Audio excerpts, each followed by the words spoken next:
नमस्कार। राष्ट्र को समर्पित ओटीटी इंडिया में आपका स्वागत है। मैं हूं आपके साथ अर्शद।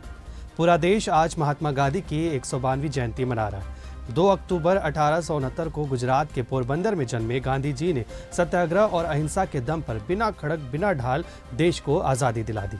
देश की आज़ादी में गांधी जी का इतना अहम योगदान रहा कि उन्हें हम राष्ट्रपिता के नाम से जानते हैं। इसी कड़ी में देश के राष्ट्रपति रामनाथ कोविंद, प्रधानमंत्री नरेंद्र मोदी, उपराष्ट्रपति एम वेंकैया नायडू, कांग्रेस की अंतरिम अध्यक्ष सोनिया गांधी समेत तमाम नेताओं ने महात्मा गांधी को श्रद्धांजलि दी। अगर बात करें गांधी जी के जीवन परिचय की, तो इनका जन्म 2 अक्टूबर 1869 गुजरात के पोरबंदर में हुआ था। उनके पिता का नाम करमचंद गांधी और मां का नाम पुतलीबाई था। मां पुतलीबाई के एक धार्मिक महिला होने के कारण महात्मा गांधी वैष्णव मत और जैन धर्म से प्रभावित थे। इन्हीं प्रभावों के चलते उन्होंने अहिंसा, शाकाहार, आत्मशुद्धि जैसे मार्गों को चुना। स्कूल में पढ़ने वाले गांधी जी मात्र 13 साल के थे जब कस्तूरबा से उनका विवाह हो गया। स्कूली शिक्षा होने के बाद वे मुंबई में पढ़े और फिर आगे की पढ़ाई के लिए लंदन चले गए। महात्मा गांधी हमेशा न्याय के पक्ष में अपना मत रखते आए थे। उन्होंने न सिर्फ भारत में बल्कि 12 अन्य देशों में जन आंदोलन किए। इसके साथ उन्होंने 4 महाद्वीपों पर भी आंदोलन कर जनता को अपना अधिकार दिला। विश्व विख्यात नोबेल शांति पुरस्कार के लिए महात्मा गांधी को 5 बार नामांकित किया गया, किंतु एक बार भी उन्हें इस पुरस्कार से सम्मानित नहीं किया गया। महात्मा गांधी जी की बात करें तो उनके सत्याग्रह की ताकत ये थी कि एक धोती पहने और हाथ में लाठी लिए गांधी से हथियारबंद अंग्रेज भी डर जाते थे।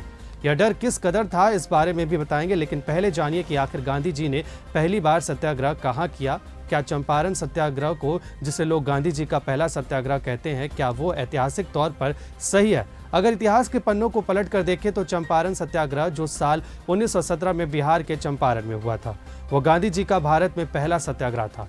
अब चूंकि महात्मा गांधी जी साल 1915 में दक्षिण अफ्रीका से भारत लौटे थे, इसलिए गुलाम हिंदुस्तान में उन्होंने पहली बार सत्याग्रह का इस्तेमाल चंपारण में ही किया था। लेकिन इस बात से ये स्पष्ट नहीं होता कि अहिंसा के पुजारी गांधी जी के जीवन का यह पहला सत्याग्रह था। तो सवाल उठता है कि आखिर उनका पहला सत्याग्रह कौन सा था? इसके लिए आपको गांधी जी के जीवन यात्रा के बारे में समझना होगा। कहते हैं कि बैरिस्टर बनने के बाद जब महात्मा गांधी भारत लौटे तो अब्दुल्ला नाम के व्यापारी के प्रस्ताव पर साल 1893 में महात्मा गांधी वकालत करने दक्षिण अफ्रीका चले गए। वहां उन्हें भेदभाव का सामना करना पड़ा था। ये कहानी आपने भी पढ़ी होगी।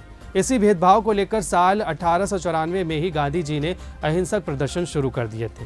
दक्षिण अफ्रीका के डरबन में गांधी जी ने फिनिक्स फॉर्म की स्थापना कर दी, जहां से 1906 में सत्याग्रह की शुरुआत हुई। ऐसा कहा जा सकता है क्योंकि यहाँ लोगों को अहिंसक सत्याग्रह के लिए प्रशिक्षित किया गया। इसके बाद तो दक्षिण अफ्रीका में गांधी जी ने सत्याग्रह का भरपूर इस्तेमाल किया और लोगों की मदद की। कहते हैं कि गांधी जी गोपाल कृष्ण गोखले को अपना राजनीतिक गुरु मानते थे।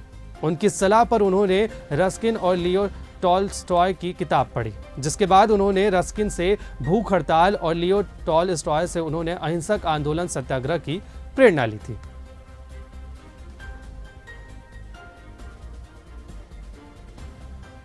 फिलहाल इस वीडियो में इतना ही। देश और दुनिया की तमाम बड़ी खबरों के लिए आप देखते रहिए ओटीटी इंडिया, रग रग में हिंदुस्तान।